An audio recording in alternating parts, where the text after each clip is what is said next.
Hello and welcome back to this fourth and final segment of the Local Government Digital Transformation module. You'll recall that in segment one we looked at how local government businesses can be considered legacy businesses in the digital era.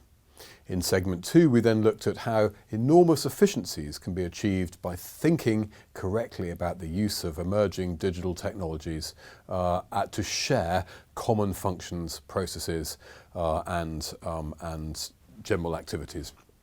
In the third section, we then looked at how we can take the opportunity that these technologies present to achieve innovations, to actually digitalize rather than merely digitize what it is that we do, to rethink the way that we provide our services to citizens.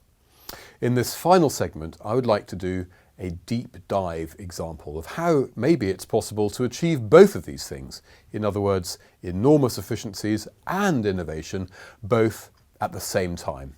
And then I'm going to draw a very, very simple conclusion to all four segments to conclude the module. And my example will then really illustrate how it is possible to take a large national local service, which is currently split into lots and lots and lots and lots of local silos, and to drive this common approach, this common back end, this common gubbins right across the way in which things are organised. It's a service that I was myself involved in doing some 23 or so years ago. The example is NHS Jobs. The NHS is the National Health Service in the UK. And this is the story, very briefly.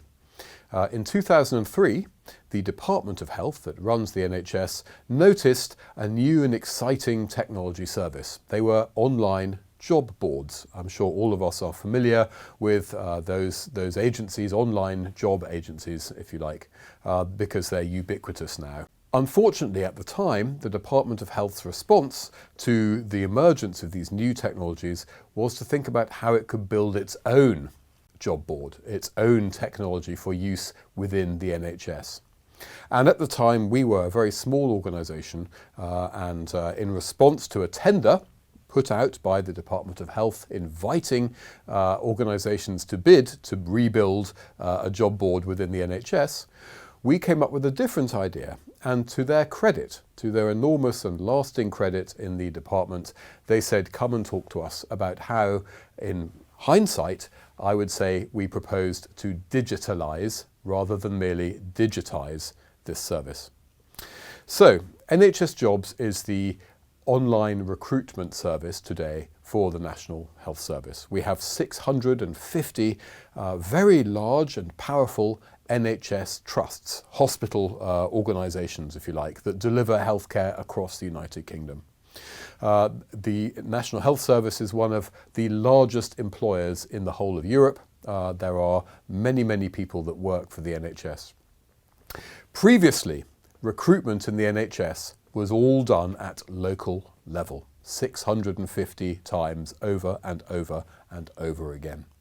Each NHS trust would advertise their vacancies, usually in a magazine called Nursing Times, and those magazines were of course local, dealt with the local area. So if you are a doctor or a nurse and you are in one part of the country, it was often very difficult to find out about opportunities in the NHS across the country at other times. It was also very expensive, with each trust relying on a local economy of suppliers and agencies and temporary staff facilities, as well as their own internal secretariats. So, in summary, it was very siloed, it was very legacy, it was very expensive, it duplicated these functions again and again and again, and of course it provided a substandard service to doctors and nurses. So what we proposed to do? Well, we said to the National Health Service, we said to the Department of Health, rather than spending, say, £100,000 on a major supplier to build a Department of Health service, really, that would be probably wasting quite a lot of money, because existing services, existing job recruitment services, do 95% of what you want to do with this new service. So if you rebuild that, you are wasting 95 of the £100 million just reinventing the wheel, building what is already out there.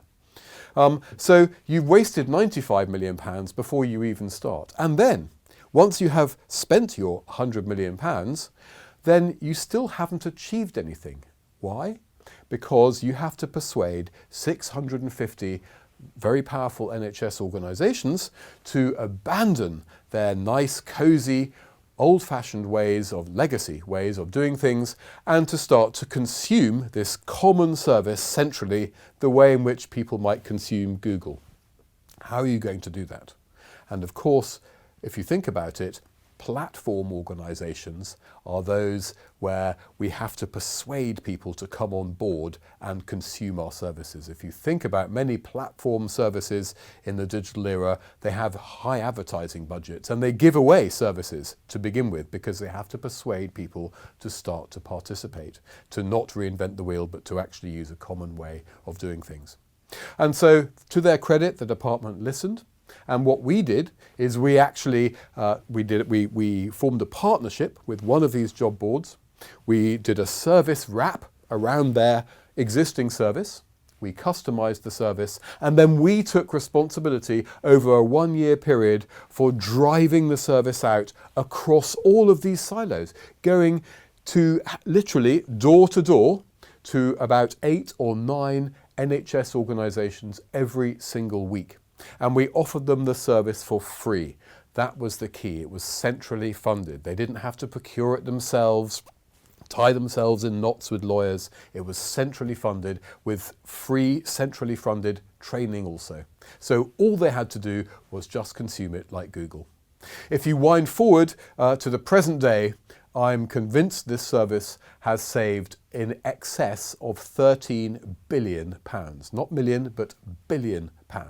And if you go and talk to any doctor or nurse in the United Kingdom, because this service has 100% take-up, they will say, yes, NHS jobs, I love it, it's great. So effectively what we have done in this story is start with 650 duplicated, substandard, legacy organisations that reinvented what should be a common process, common gubbins in the example of the previous segment. And we redesignated them as a common platform-based common capability. And the rest is history. So I wanted to end this segment on local services with a deep dive example, really to bring to life for you my own particular experience with what I think is one of the largest and most successful examples of digitalization of local services using digital and cloud-based platform technology, certainly in the United Kingdom. So to bring this to life, this, in my view, is a chief executive, not a chief technology officer responsibility. It's about owning your business model. To do this, you need to establish an empowered, technology-enabled central architecture function across your entire organisation, accountable to the chief executive, and to share these functions and initiatives with other similar organisations. In turn, this enables you to evolve to a common infrastructural architecture, like NHS jobs, right across the sector. To stop reinventing the wheel again and again on things citizens don't care about, and focus instead on value-add activities. You need to maximise your use of cloud-based utilities and services to achieve user-driven, innovative, agile services, and minimise bespoking and building anything anywhere unless you get sign-off right from the top. You configure modular components to closely address tenants, colleagues, citizens' needs. You build a culture of challenge and user centricity to challenge legacy traditional thinking wherever you see it. And finally, to move to a more horizontal, shared, not vertical operating logic. So, to conclude, my challenge for you is to seize the opportunity that these digital cloud-based technologies offer for the collective prize here. Not individually, but all together. It is possible to come together to achieve gradually the digitalization of government, the innovation and improvement as well as efficiency within local public services to be achieved via the collective adoption of common technologies. So to conclude, two simple challenges across all of local government leadership. Very, very simple. The first, are you just caretaking a broken model? This is the challenge with which I began segment 1. Are you just kicking the can down the road for the next generation to sort out these problems, or are you helping the next generation? And if so, are you having the right conversations with citizens, colleagues, politicians, suppliers, and partners to enable this to happen? I believe it is a digital revolution, not evolution, because it requires very, very different thinking to happen now. Thank you very much.